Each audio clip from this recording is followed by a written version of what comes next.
Welcome to Extraterrestrial Reality. Today I got a few different topics to go over, including the potentiality that some creatures floating around in our atmosphere that have been described as either jellyfish or squid, they're in the news again. So I want to talk about that.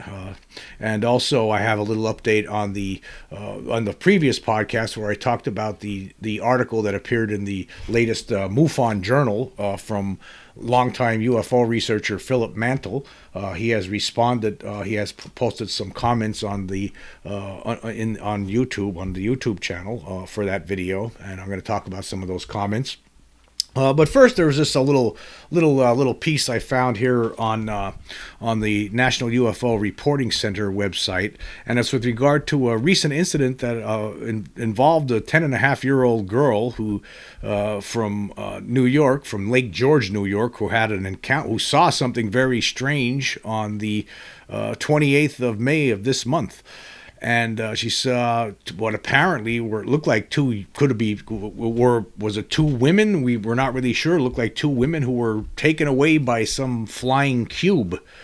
Anyway, this is from the report. It only lasted for 10 seconds. It says here, two women were walking down the road and two white cubes appeared and took them up into the sky and they disappeared.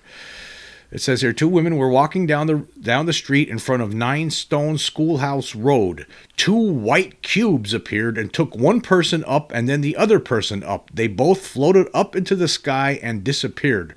This was sighted from approximately 50 yards by a 10-and-a-half-year-old girl while walking her dog. The dog was also looking at the event when it happened. The girl noticed the dog watching and she looked over. Not sure if they were women, they might have been beings. Yeah, that's a strange case. So I don't know what to say about it. I just thought it was interesting. I mean, you hear the National UFO Reporting Center. It's usually a lot of just UFO sightings. It's loaded with them all the time. People who have sightings provide their encounters to the National UFO Reporting Center, and sometimes you get things like this as well. Unfortunately, it only lasted for 10 seconds. It just goes to show you, I mean, we don't know what's going on in this world. Were these two women, were they aliens? Were they women who were abducted? Or what is it? Or if maybe it was the little girl just making it up? We don't know. We have no idea, and we'll probably never know. But I always enjoy reading through the National UFO Reporting Center sightings. And then you come across stories like this, and it makes you wonder what's going on out here in this world. I don't know. I have no explanation for it. I guess you could take it with a grain of salt. I mean, there's absolutely no other evidence. We don't know. I'm certain what probably happened here. This girl probably told her parents about it or her adult guardians, and they felt that she was probably telling the truth. And so they decided to report it, and they probably went online and they found the National UFO Reporting Center, and they filed this report. So it was probably it's believable to the people it happened to, but you have to wonder what's going on here. Were these people who went missing, who got sucked up by this cube? Were they actual human beings, perhaps getting abducted by aliens? If that's in fact what this little girl described as, if that's in fact what happened, or was it maybe alien beings that look like humans who were getting taken away, picked up? Who knows? I don't know. There's a lot of cases on the National UFO Reporting Center, and I like to point out to people that if you're interested in this subject, that's one of the places you should be checking out on a regular basis. But anyway, I want to get into this this case of these flying squids or flying jellyfish. They're described in different ways, and there was an article from the Daily Mail just in the last few days about some encounters, and there was some comments from a MUFON analyst, Bob Spearing, who talked about some of these weird cases that happened over the years. And I want to talk about this because I find it very interesting, and it's just one of these. I mean, in addition to all the other things that we hear about, we learn about this mystery, this UFO subject. I mean, sometimes there are things that sound really far out, but at the same time, maybe it is. Maybe these kind of things are happening. I don't know, but it's something to think about. Anyway, it says here. The idea of jellyfish UFOs rocketed into the public consciousness thanks to a video on an Iraqi military base released by journalist Jeremy Corbell. Yeah, as I know I talked about this on the show earlier this year. In January, Corbell had released that video of what became coined as the jellyfish UAP. We don't know what that was. It says MUFON debunked that video, which Spearing describes as having so many flaws, but he did look in their MUFON archives to find others. But before we talk about the others, I just want to go over that jellyfish UFO incident that Corbell was talking about last year. MUFON did an article on this back in February, and their experts determined that it was the most likely candidates for this phenomenon were either A, balloon cluster, B, an internal or external lens blemish or artifact, C, a jet-packing human soldier, I don't know if I believe that one, or D, a dummy human-shaped surveillance drone in ghillie suit utilizing quadcopter propeller levitation. I mean, actually, I'll say this. It could be any of these things, but I don't know. We don't have any answers for this. Corbell had said at the time that the Pentagon did not, this was leaked, and then the Pentagon's Susan Go never provided an answer, wouldn't comment on it. So I don't know. How do we know what it was? I mean, was it a drone? Wasn't it a drone? I don't really know. But MUFON came to the determination that it's probably something prosaic, as they stated. I don't know. But anyway, they in this article, the article with the regarding these flying jellyfish in the Daily Mail, it states, "What we found was startling," said Spearing. "There were dozens of similar cases, both of larger squid-like craft and smaller floating squid, some of which seemed to suck the life force from victims." And then they have some pictures here. There was a squid that was a picture of a squid that was floating over in Denmark, or a jellyfish floating over in Denmark in 1975. There was a picture of one. And then there was another image more recently over Rhode Island in the United States in 2023 of a floating squid or jellyfish, whatever you want to call it. And then there was another picture from 1977 that was taken in Russia of a floating jellyfish or squid. Anyway, Spearing continues. He says, "We found a lot of drawings and photographs starting from Denmark in the 1970s of these giant cloud-like mushrooms, and it goes right up until today. But then we also discovered that there's also a phenomenon of indoor jellyfish. One strange encounter in Singapore found sleeping women attacked by floating objects with bioluminescent tentacles. Spearing said they noticed that in the corner of the room there were these squid-like objects with bioluminescent tentacles. In one case, the creature, whatever it was, had attached itself to the back of the woman, and she felt pain, and that's what woke her up. The thing was sentient because it jumped away. She could hear it actually feel disturbed in English, like she could hear it telepathically. The squid attached itself to her like it was sucking the life force out of her." And let me just stop there for a second. That's very strange. I mean, imagine waking up in your room, or and then there's some kind of what you think is a floating squid or looks like a jellyfish or a squid, and it's attached to your body, and it's sucking on you. According to this woman, it felt like her life force was getting sucked out of her. Anyway, it says here, other squid encounters included one in Vancouver in 2016 and one in 2024, as well as two further encounters in Iran. MUFON's record of one of the Iranian encounters reads, "The witness is a 45-year-old woman married with two sons. A few nights ago, on October 24th, the witness heard a sound again. She knew something was coming for her again. She woke up feeling a pressure against her chest. She said out loud, 'What is going on?'" And then they have some sketches here of what this thing looked like. It looks like a jellyfish or something. And then also a mark. The Iranian woman had a scar on her abdomen on top of it after it was all said and done. Anyway, he continues, Spearing. He says, "That's when she saw what looked like a box jellyfish with lots of short legs, half blue and half red on her stomach. It looked like a sea creature. It was right on top of her, and then it got up and sat on the floor." Then it disappeared after a few minutes. The next day, she saw a scar a few inches along her abdomen. It had been itching and burning from inside out. The witness is very worried. And then the article goes on to talk about octagon-shaped UFOs. I thought that was okay. That was pretty interesting. But then the last part of this story I thought was interesting. An encounter that happened in Delaware. It says one of the most disturbing encounters in MUFON's archives involved a cylindrical craft which seemed to suck a coyote up into the sky and then turned its attention to human prey.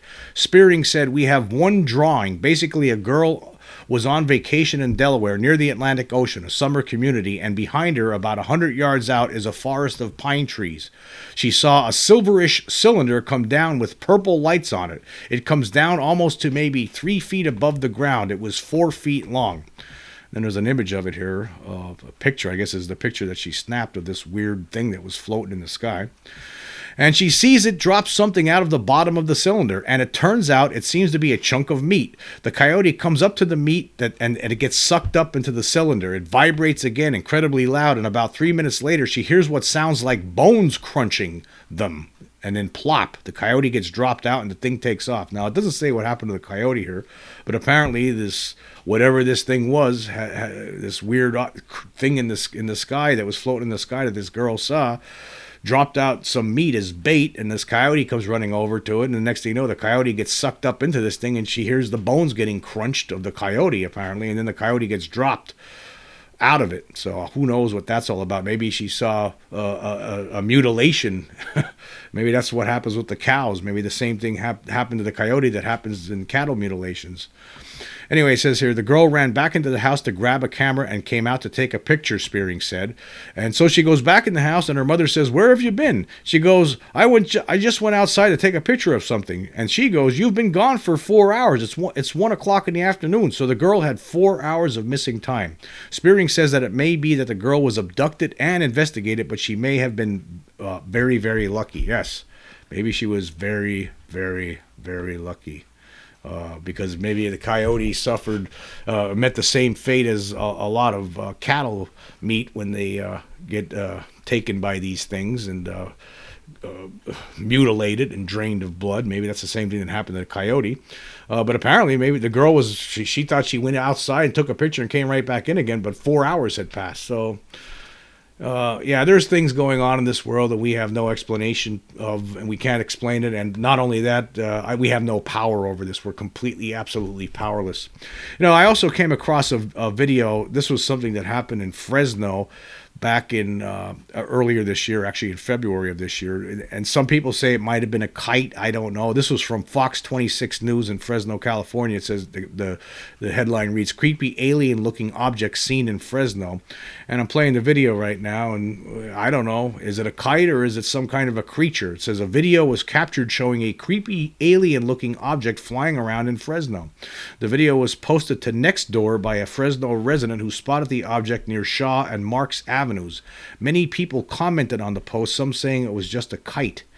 Well, yeah, maybe it was, maybe it wasn't. Anyway, continuing, it says, however, others argued that it was indeed something else. "Every year I see it, always near the Shaw and Brawley area." And then somebody else said, "It's pretty high up in the air, changing forms. If it were a kite, it's large enough that it would need a plane to fly it up that high. I don't see what is making it change directions without some kind of help." No matter what the explanation is, it's easy to see how some people were freaked out with the object seemingly resembling aliens seen in movies such as the 2005 version of War of the Worlds. I don't know. I don't know what that thing is. Is it a kite? Is it a creature? I don't know. Are these stories that these people told about finding these things on them and who knows what they're doing, sucking blood out of them, sucking the life out of them? I don't know. Was the thing that Jeremy Corbell was that thing in the footage? Was that something? Was that one of these things, or is there some more of a prosaic explanation for it? I don't know. I don't know if we'll ever know. I just have no idea, folks. I find it very interesting, though. We all, I mean, I know that there's creatures here. I don't know about these jellyfish or squid-like creatures. I don't know about that, but I know that there's some sort of an alien presence on this planet because I encountered one of these things with my own eyes. I saw one, and I also encountered one of the craft up close and personal. And I know that we have absolute proof now that shows that there's something here. And so I don't know. I guess anything's possible. I think, when you think about the evidence that we now have that shows that there's no question about that there's something here, I think it opens the door for all these kind of things. I mean, there could be things we're just not aware of yet. I mean, floating jellyfish or squid, whatever you want to call them, are they real? Well, so some people see them. We have some evidence, video evidence. We can't prove it one way or another, but maybe over time we will be able to show that these things actually do exist, and maybe they. I mean, the one story that was that Spearing was talking about, where the thing was sentient and it was communicating telepathically. Well, that's strange. How do you explain that? I mean, are they intelligent on top of it? Or, you would think maybe, I mean, it's one thing thinking that there's some kind of a floating jellyfish or squid out there that feeds on us. Right, that's one thing to think about, but it's another thing to think that they actually have intelligence. I mean, that's a lot. It's a lot to take in. I'm not sure. I'm just putting these things out there because I thought they were interesting stories and an interesting subject to talk about. Anyway, I want to get back to what I was talking about in the previous show, and that was with regard to the article that appeared in the recent MUFON journal that said right on the title of the article is Roswell Solved, and it was written by the longtime UFO investigator Philip Mantle, well-respected guy, but he has responded on my YouTube page for this video, and he was not too happy about some of the stuff, but he knew actually, just so you know, Philip, you knew this was coming. You actually stated in the article itself. I just want to, let me just read this, what you said here. You actually wrote, I know the knives will be out and the naysayers will never believe anything other than the Roswell incident was a crashed spaceship piloted by aliens, all of which has been covered up by the United States authorities. But I have to say that for me, the Roswell case has now been solved.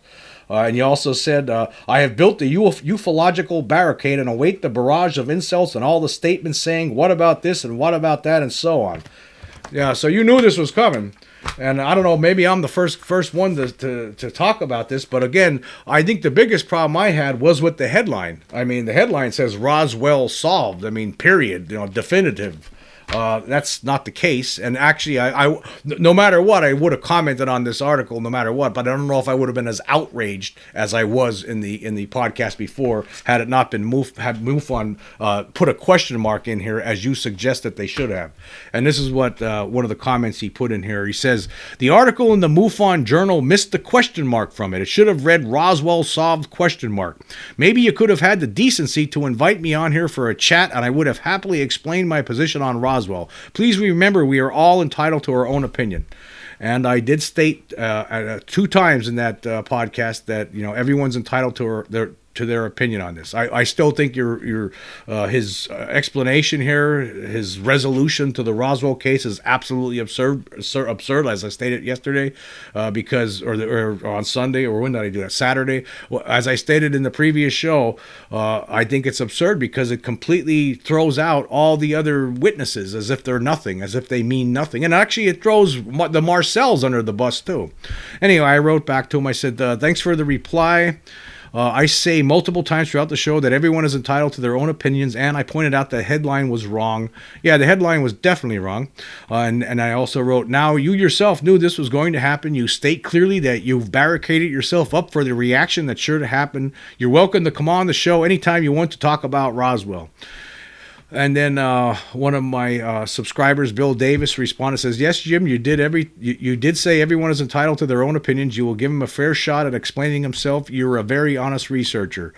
Mark Roll wrote under this, he says, so you posted, he was speaking to Philip Mantle here, he says, so you posted a clickbait headline and pretend like it was an accident to not include the question mark. And then Mantle responded, said, it's my opinion and not disinformation. Okay. And then Another thing that Philip wrote, he wrote, when you add in confirmation bias, which you seem to have ignored, then you should be able to see where I'm coming from. Sadly, you can't. Now, hold on a second here. Confirmation bias? When you're talking hundreds of witnesses, hundreds of different witnesses, military witnesses, so many different people like the likes of Donald Schmidt and Thomas Carey and Kevin Randall had interviewed over the years. All these dozens upon dozens upon dozens of witnesses. Some of them first-hand witnesses, a lot of them first-hand witnesses, a lot of them second-hand witnesses. What about Frankie Rao, the daughter of she's now passed away. She was the daughter of the fire chief at the time who handled some of the material in the Roswell firehouse, and then later on, military personnel, army personnel came to their house and threatened her. I mean, come on. What about that?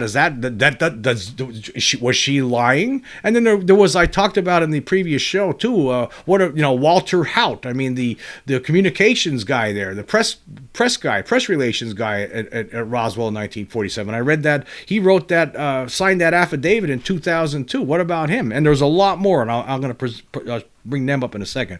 But anyway, I responded to him. I said, there were way too many witnesses who were either threatened and or saw something and or played a part in the cover-up to conclude that confabulation or confirmation bias is responsible. You have to know this. And then Philip responded saying, allegedly threatened. What bothers me also about Roswell is the lack of any leaked documentation. There is zilch, and please don't say the hoaxed MJ-12 documents. Okay, I'll get into that in a second. But I responded and I said, why is it necessary for documentation of the recovery to have been leaked in order for the story to be true? That makes no sense to me. And he did comment. There was a lot of other people that were saying things, and he was replying to them. You could check out in the comments section here. Some comments I thought might have been a little bit too far. And I mean, he's a good researcher. In fact, I've read nothing but good reviews, especially on one of your most recent books, the one on the Pascagoula case, which, by the way, I have ordered. I ordered it today, and because that's one of my favorite cases, and I want to read that book. I heard it was an excellent updating of everything. There was a lot more information in there on that Pascagoula 1973 encounter involving Charles Hickson and Calvin Parker, and I'm looking forward to reading that. But I think that Philip Mantle's opinions on Roswell are just absurd. With this story is absurd. To say that this thing here, this little piece of stick that's in the picture with Jesse Marcel Sr. that solves the whole thing. I think that's absurd, and I think a lot of people, particularly the researchers who spent decades looking into this, has to be an insult to them as well. I'm insulted on this, but like I said, everyone's entitled to their opinion. I just don't understand why MUFON platformed this article and has it as the top story, Roswell solved, on the front cover. That's ridiculous. I mean, you would think that if they're going to... The question... Yeah, they should have had a question mark. You're right. That would have been different, I guess, right? But still, I mean, this is... wow. I mean, this just throws all this other research under the bus. So that's the issue that I have on this. But Philip Mantle's he could come on the show anytime he wants. If he wants to talk about these things, that's up to him. He most certainly and other things too. I'm sure there's a lot of things we agree on. In fact, I could tell you right now, I do agree. That footage, the alien autopsy footage, I didn't believe that the first time I ever saw that. I disagreed with it. I thought it was faked. And then we actually Ray Santilli, who sold that footage, made money off of it. He was the one responsible for making it. He said it was over a decade later. He actually admitted to it. So of course it was faked. Yeah, the Santilli footage was no question about it. It was faked. So I do agree on that. But to throw all these people out, all the other witnesses, and just say they don't count, I mean, I don't agree with that at all. But so in addition to, I talked in the previous show about, Walter Haut. He signed he signed an affidavit several years before he died. I think it was about 3 years before he died, and he stated that not only did he see some of the wreckage, he saw the dead bodies, and they all knew that it wasn't of this earth, and they weren't allowed to talk about it. And he put that in writing and put his name on it. So, but it's not just him. There was a lot of different people, and I did during my show. I did a show back in March on this about Roswell, several shows, and for that show I had put a lot of information together, and this was just a handful of some of the witnesses that I had talked about in those shows, and this was information that was derived from books by Schmidt and Carey. And for instance, here's Sergeant Earl Fulford was stationed in Roswell in 1947. He told investigators he was part of a detail that was driven to the debris field on the Foster Ranch where Mac Brazel found UFO wreckage. Fulford told researchers Donald Schmidt and Thomas Carey that he and a team of servicemen were handed burlap bags and told to pick up all the debris on a section of ground measuring hundreds of yards. Fulford also said that it had appeared that the area had already been policed and scoured as there were tire tracks everywhere. There wasn't much debris remaining, but Fulford did describe finding a small piece of memory metal. When they completed picking up the debris, the servicemen handed in their burlap bags, and they were searched thoroughly upon completion of the task and then told not to say anything about the incident or be court-martialed. Private Frank Cassidy, an MP in Roswell in 1947, told his wife on his deathbed in 1976 that he guarded Hangar 3 in Roswell and saw alien bodies. Now, how's that confirmation bias? This guy was telling his wife in 1976 that this is 2 years before Jesse Marcel Sr. went public with his comments. Corporal Robert Lyda, on his deathbed in 1995, told his wife that he served as a guard at Hangar 3 in Roswell in 1947 and saw wreckage and alien bodies. Sergeant Homer Rowlett Jr. told his son Larry and daughter Carlene on separate occasions while he was on his deathbed in 1988 that he was part of the cleanup detail at the impact site, saw the crashed craft and handled the memory metal, and also saw 3 alien creatures with big heads and that one of them was still alive. Sheriff George Wilcox told his wife Inez that one of the aliens survived the crash, and Inez went on and told one of her granddaughters, I believe it was. Sergeant Melvin Brown, on his deathbed in 1986, told his family members that he and another soldier were ordered to stand guard by an ambulance near the crash site in 1947 and to not look under a canvas tarp that was covering something in the rear of the vehicle. Brown said he looked under the tarp when the chance arose and saw small alien bodies that had big heads and slanted eyes. Private Eli Benjamin told researchers Schmidt and Carey that in July 1947 he was ordered to move alien bodies on gurneys from Hangar 3 into trucks bound for the Air Base Hospital. One of the bodies on a gurney appeared to be moving, he said. When getting loaded onto a truck, a sheet on one of the gurneys slipped, allowing Benjamin to see that it was an alien body with a big head. He had nightmares about this incident for the rest of his life. Now, a lot of these people, they came forward, they didn't make any money on this or when they made these statements. I mean, this isn't confirmation bias. It was all of this, when you put it all together, it's all a little piece to the puzzle. You know, something happened there and it involved alien creatures. That's what it was. Jesse Marcel Sr. was correct when he said it couldn't have been of this world.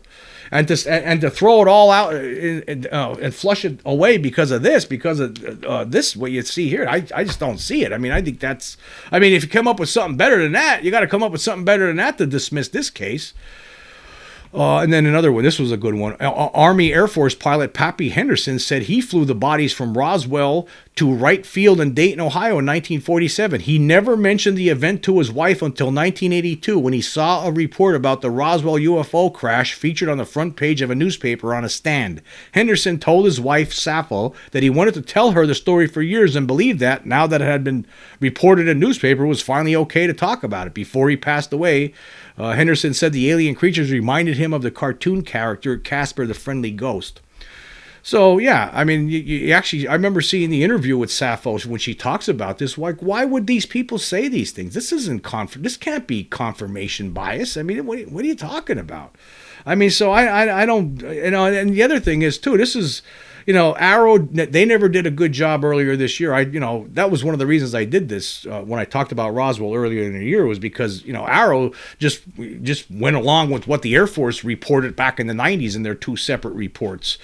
And they didn't do any further investigation when obviously there's all these other military witnesses that the Air Force didn't even talk about. A lot of them, they didn't talk about any of these people in their reports. And now you have a longtime UFO researcher, Philip Mantle, just pretty much discarding them as well. And putting out, oh yeah, it's all solved now. What this reminds me of I'm a big fan of the original King Kong, the one from 1933.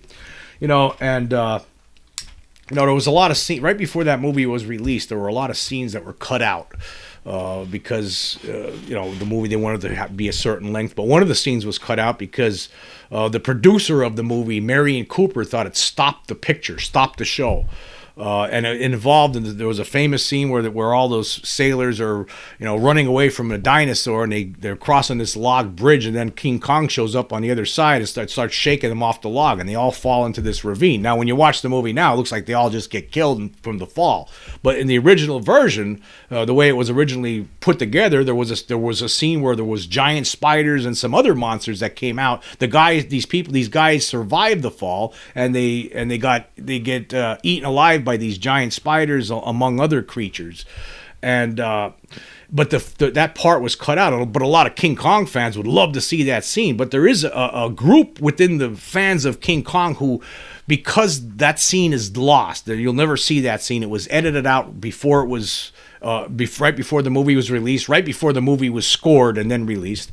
That scene was cut out. There's a lot of fans of King Kong who just believe that the scene was never filmed. It was just never filmed. That's what they say. Even though you have all these different people who worked on the film stating clearly, yeah, it was filmed. The producer, Marion Cooper, said it was filmed multiple times in different interviews throughout his life. The composer, the guy who did the music for the movie, he was surprised when he went to do the score of the film, because he was surprised that scene was cut out. And it was all these other people that were, the guy who did the special effects, Willis O'Brien, he felt it was his best work, and he commented on it that he couldn't believe it was cut out. But it was cut out. But there was a lot of Kong fans who over time, because the footage never showed up, now they tell themselves that it was never filmed. It's the same story. It's like the fox and the grapes or whatever, that Aesop's fable. You don't get, you're waiting for something, and because you don't get it, well, you know what, it's not there then. It doesn't mean anything. And I think that may be the case here with this Roswell story, this Roswell Solved article.